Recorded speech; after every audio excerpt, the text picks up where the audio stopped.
Our next guest spoke with him exclusively for his new book titled The Nvidia Way, Jensen Huang and the Making of a Tech Giant. The book hits shelves tomorrow. Barron senior tech writer Tae Kim joins us here at Post 9, also a former Bloomberg and CNBC writer. Congratulations, Tae. Great to have you. Thanks, Carl. So good to be here. You talked to him for the book, right? Yes. When was that? It was in June of this year. I had an hour with him right after his Caltech commencement speech. How much of the book looks at the origins, which are fascinating just on their own, and then the culture, and how the cultures allowed them to do what they do? I'd say it's about half and half. It's a business history of the full 30 years of the company, and then a lot of it is focused on their distinctive, unique culture, which I think is the reason why they've been so successful. I mean, it's like extraordinary outcome. Like you said, the stock performance is incredible. It's actually the best performing U.S. stock in history, with any stock with 20-year returns. You make the point that a lot of it is due to Jensen's blend of being a technical genius and then a business genius. Yes. So he has that unique combination that I think most CEOs don't have.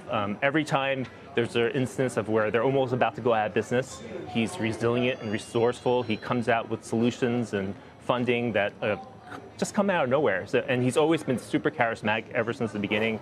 There was a time in the late 1990s when Intel was trying to snuff them out, telling PC makers, don't buy Nvidia chips, we're coming out with something better. Their sales pipeline completely dried up. And Jensen went to his workforce.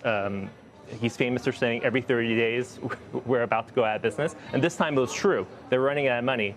And he told his employees, Intel is out to get us. Don't make no mistake. We have to fight back and kill Intel. And that sounds a little, superficial, whatever. But the employees were inspired. They were working past midnight. One employee told me that she woke up at like 4 or 5 in the morning and said, "Oh, I just worked at midnight. I really want to go back to sleep, but no, I have to wake up. We must kill Intel. Kill Intel." So she's like muttering in her head. She was inspired to work harder to fight. Tae, if Intel's, let's call it a handful of decisions by former CEOs, doomed the company to some extent, what are the decisions that, on the other side, that Jensen made that obviously brought such great success? Are there a couple that you could cite? I think one key thing is they talk about speed of light, working with extreme speed and velocity. And if you look back at their video game history in the 1990s, they accelerated the product cycle from 18 months to 6 months. I mean, that sounds incredible, right? Typically, a chip took 18 months to design and ship. And they said, no, we're going to do that every 6 months. And that drove all their competitors out of business. And they're doing the same exact playbook with AI. It used to take 2 years to make an AI GPU. And then October last year, they're like, no, we're going to do that every single year.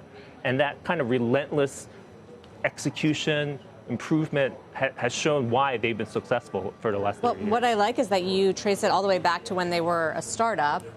Often, though, this is a very different company than it was back then. When the company gets very big, it changes, yes. Right? Structure, culture, innovation, that sort of desire to go out and kill and compete.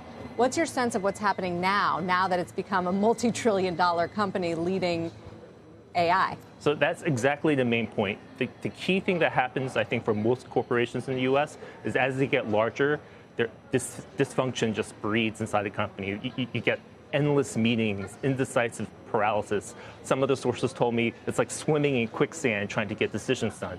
And at Google, Microsoft, Apple, just the bureaucracy goes insane.